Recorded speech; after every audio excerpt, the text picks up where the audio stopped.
titling wise, this person may have peaked because not everyone can be MD, no? Yeah. Everyone can't become the CEO. Today, we're diving into the human angle of work. We'll be discussing about employability, retention, and what happens behind the doors of your company. Joining me today is a very, very special friend. Her name is Deepa George, and she is a HR specialist. And in all her years of employment, she has seen it all, from hiring to firing to building a culture that keeps teams together.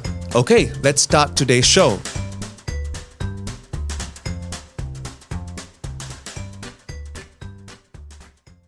If there is a finance manager working for a very family-based business, family-based travel business, okay, what would be his career advancement? Clearly, he cannot be the CEO or the MD of that place, but he is a person, anybody I think that is worth his salt or her salt will definitely want to advance in his career.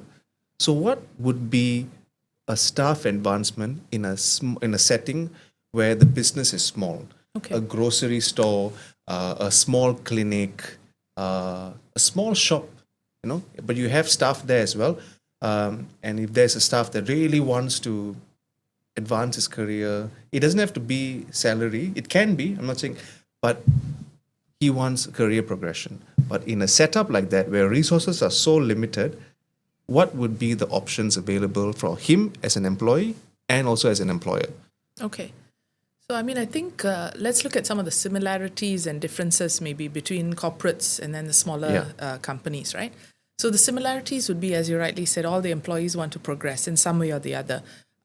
It'll be great to say that everyone wants to learn and grow. That's not necessarily true, but everyone definitely wants more money. They want more recognition, maybe. They want more titles, so those kind of things. So in this case, I think that would be a similarity between both. The differences lie that in corporates, there's a very structured methodology, which is good and bad, by the way, because sometimes the structure means there has to be a vacancy before this person, finance manager or any level, can move to that. There has to be an empty box. But sorry to interrupt, but in a corporate setting, I've seen roles created. True. When people come and express a desire interest. I've seen roles created. Yes, correct. yes. So maybe they have a bit more budget. But to be very frank, in today's environment, very rarely will you find large corporates creating roles for, when many people want to do something different. It really is a lot more structured than we think. Okay. So, but in a smaller firm, while the positions might be limited, there might be more creative for them to add a little task or an activity to somebody, promote them, because what are we looking at? We're looking at more complexity of tasks. Okay. So maybe this person is saying, okay, your finance manager, it's a small business. There's nothing much else to do. Finance is finance. Yeah. But who is the founder? Who is the person that is a family-owned business? Can this finance manager also learn certain things around revenue generation, around cost management? Now, identifying and measuring the cost and profitability is the finance manager job, but it is not his or her job to grow the business in terms of revenue or manage the cost. That will be the operations person or even the founder himself. Okay. So this finance manager can probably show some interest in saying, look, other than looking at the numbers, I also want to know how to make more numbers, how to show me the money, so to speak, right? Okay. So that's one. Or it can be, we are spending too much money, guys, and usually the finance role is to say, I need you guys to cut the money here and find expenses to reduce. Yeah. But here comes this person saying, guys, let's look at our supply chain. Let's look at how we are finding our products for, whatever business we're looking at. Is there a way to streamline, find more economies of scale and some efficiencies and savings? So now this finance manager gets involved in the business outside finance in itself, but will have an impact on the final finance. So if I heard that correctly, that means a subdivision also can be created within finance, because of the example. A subdivision can be created within that whole finance aspect if there's chances for him to grow over there. Yes, and that's really depending on the founder of the business, right? Okay. We don't know. It depends. Are they willing to have an additional headcount? Is it just going to be the same headcount but with more complexity, but I'll pay the person a bit more? That's the age-old debate, right? Hey, why must I do 1.5 people's job? Every company has that, corporates or smaller organizations. So in the corporate, you have more depth of knowledge, you're working in a more structured environment, but probably just very little in one scope, right? But in a smaller organization, you probably have to do wider, but not as deep. So you won't have as detailed a role, perhaps, because you have to do a little bit of everything. So in a smaller setting, there's much more jack of all trades and expected to be master of all as far as their business is concerned. So there are corporate companies where the division or the role can only run a certain mileage. After that, there is really nothing else. Now, I do not know an example to give you, but there are certain, I guess, job functions that the advancement will hit a ceiling. And then after that, there is really nothing else. And that ceiling, the threshold is also very low. There's nothing else beyond that. But this person is looking for something that is maybe within that ambit, but not have that ceiling. Yeah. So then what happens? Yeah. So again, if you talk in corporates, hopefully there are opportunities to do projects. So what that means is titling-wise, this person may have peaked because not everyone can be MD, no? Yeah. Everyone can't become the CEO. Yes. So the reality is you've reached a certain peak. It could be in terms of level, could also be, sadly, in terms of skill. Because the person has peaked in terms of, or plateaued in terms of their skill and ability, right? Okay. So in that situation, are there projects? So in corporates, chances of having, I've had this opportunity where in companies where you have a entire transformation project on cost management, right? Not even just cost savings, mind you, even cost avoidance. People always think cost management is about savings. How about cost avoidance? Is there things that you can do without incurring future costs by doing something better now? So it can be process improvement that results in cost avoidance for the future. Understood. Right? Very good. So Very good. I think those kind of things are really important for people when you've peaked to try and get that knowledge and do, cross-functional projects, things that are beyond your normal call of duty. Not everybody wants to, though. I would like to take a moment to talk about our episode sponsor, Giggles. Giggles is actually a cafe that is located at Taman Mega in Petaling Jaya. They have an amazing selection of coffee and a very good place for brunch, for breakfast and for lunch. From nasi lemak goreng ayam berempah to tuna brioche, from pineapple Yakult to a dirty latte, they have everything under the roof that'll make your tummy and taste buds impressed. If you are on the LDP and stuck in traffic, make sure you look up for Giggles because it is just around the corner, and let your tummy be impressed.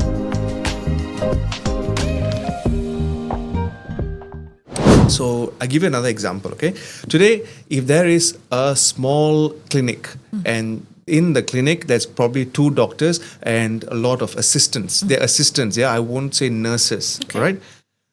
What would be 3 things we can tell these assistants that, if you want to have some sort of career progression here in this very clinic, here are 3 things that you can consider because every business, is different. We cannot ask them to apply it immediately, but to just consider doing 3 or 4.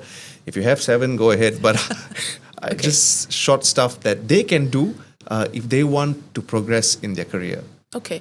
So the reality is, if you're in that sort of a clinic setting, who are the professional role holders? It is the doctor and the nurse, right? Yes. So they have certain skill set and qualifications that have given them the ability to do the job they want. So now we're talking about admin assistants, clinic assistants that may not need that qualification. Yeah. So again, it depends how the clinic is set up. If the assistants are given different tasks versus some places have everyone do the same task, but to different levels. But other places have everyone do different tasks to more depth. So you need to think about which sort of situation. Okay. So in the case where everyone has different tasks, the first thing I would ask is to make sure that everybody knows how to do each other's job, which means that's a business continuity plan for the business. Okay. As well as the employee learning how to do the other assistants. Very good. Right? Very so good. that's Very one. good. Okay. So like a job swap of sorts. Yes, and it's a safety net, no? Everyone is still there. So when someone goes on leave, they don't have to do major handover. This is what I've left, because you kind of know what everyone's doing. Right? Yep. Okay. So that's one. The other one is in terms of continuous learning. Can you do today? There is no excuse for micro certifications are available at I anything. agree. Micro-credentials, Even brilliant. your Ivy League universities are giving 40-minute programs with a certification with their brand on it. Yep. So these assistants can learn whether everything from how to enhance their customer service skills.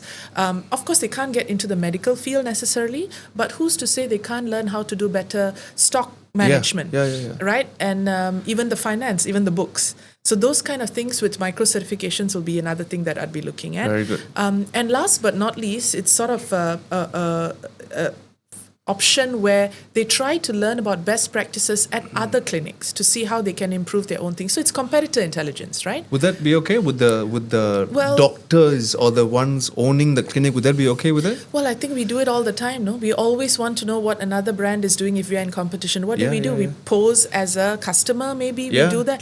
That's a simple way of doing it. Yep. But then you learn, because it's really important to find out what the competition is doing in any business, no matter how small or big you are. So I spoke just now from an employee's point of view. Now I just asked from an employer point of view. Same, small business, Okay. Whether clinic, law firm, auditing agency. What do you think then would be the criterias when an employer, when a business owner needs to consider when he wants to promote his staff? In a most MNC or a big organization, it's easier. There are KPIs, there are, I guess, businesses that can be won, and then you see the effort, the time, the role that person is already playing before he is given that role. And that's also an indication for promotion, right? In a smaller setup, again, when job functions are so much more, let's just say, limited, what would be the employer's criteria or consideration to think about when he wants to promote somebody? Okay. So, I like to think in, either in acronyms or in simple thoughts to help to frame these things. Go for it. So I think what small business can think about is what I consider the 3 Ds, right? First and foremost, for any organization, even corporates can do this, the baseline is, does the employee deliver? So on the basics, I have a day job. Do you deliver on that day job? Okay. Don't even bother talking about promotions when the person can't even do the basics today, right? So delivery standards today. Okay. That's a baseline. The next level would be in terms of the discipline. Why discipline? Because discipline is totally within the employee's control. Okay. Even the deliverables, while we want them to achieve, the reality is certain things get, postponed, budget cuts, not always in their control. Discipline is completely within my control. Can I do my job on time? Can I do it with the timelines and the service level agreements or whatever standards that are required? Standards and timelines are part of personal discipline. So can I meet that discipline standards? That would be another consideration. So level 1, check, I can meet my basics. Level 2, check, I have a good sense of discipline, both in terms of standards and timelines. And finally, level 3 is my desire, which is what? What is that? That is about, am I interested to grow? Am I interested to do more? Because what does a promotion mean? What does a career prospect mean? It means doing more. You're going to be recognized, but you're also going to have to do more. So if the desire is not there and somebody says, boss, please, I'm happy, then that's not your candidate for promotion. Let's not force feed that on somebody.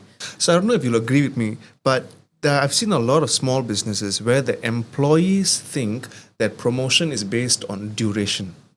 I've been here for X number of time. I've been here for 2 years. I've been here for 3 years. I deserve a promotion. It's not so much on the output, like what you said. The deliverables. Right? So, but before I ask the question how does someone manage that, does duration play a part? Does loyalty play a part? I would say that would only be a tiebreaker determinant, if you know what I mean. Meaning that if we have 2, and that's probably not going to happen in a small business, you don't have that, sort of the huge number of people. Yeah. But otherwise in corporates, that would come in as a final tiebreaker. So everything held constant. The person is delivering, they've got high potential, they're interested in the drive, they're disciplined, everything else held constant. Maybe then that might be something that makes a difference because the person more senior. Yes. If this conversation has got you thinking, then share it with someone who's on the same journey. You might not know who will need to hear this today. I'm Josh G, and this has been Unfiltered Business, where we talk about the real side of work without the corporate filter.